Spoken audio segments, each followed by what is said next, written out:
Good evening mga idol. Ayan po at mayroon naman tayong natuklasan. Banana crispy po. Banana crispy. At ang ating pong paggawa ay ganito lang. Ito yung balat niya. Tapos ito yung sa kabila. Yung sa kabila. Diba magkabilaan ito. Tatanggalin natin itong sa harap at saka yung sa likod. Ito. Tatanggalin natin yan. Ito yung harap. Ito yung likod niya. Tapos yung sa gitna, itong sa gitna niya, ito lang yung kukunin natin. At ang kinalabasan po ay ito na po siya. Ito na yung kinalabasan. Ito na yan, okay. At ito pa yung aming natira, hindi namin naubos. Ayan. Alam nyo ba kung ano to? Oh, ayan oh. Nakikita naman ninyo kung ano yan. At sigurado legit ito. Legit na legit ito mga idol. Kaya huwag kalimutang mag-share po para marami pong matulungan ang video nito. At marami po ang makatikim na ng ganitong klaseng luto. Ayan. At napaka-crispy niya. Patikim natin yung ating anak. Ayun. Crispy ba?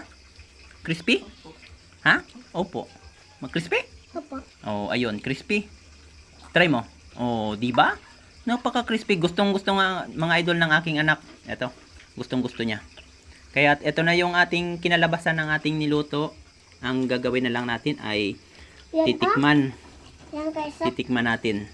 Hindi na natin ipapakita sa atin kung natikman kasi pinakita naman ng ating anak na tinikman niya at sobrang crispy. Tayo naman po. Yummy. Yummy po. Sobrang... Grabe po. Napaka-crispy talaga mga idol. Tignan pa natin.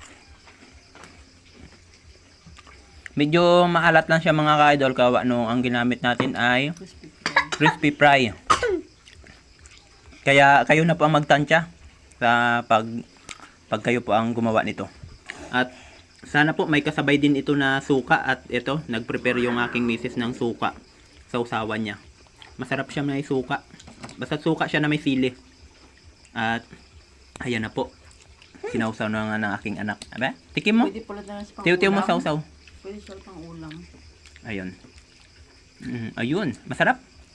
Oh, masarap daw. Pwede siyang pang ulam mga idol. Maanghang.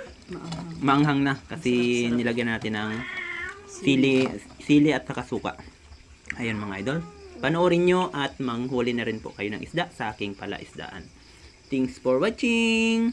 Bye bye po. Ingat po kayo lagi at God bless po sa inyong lahat.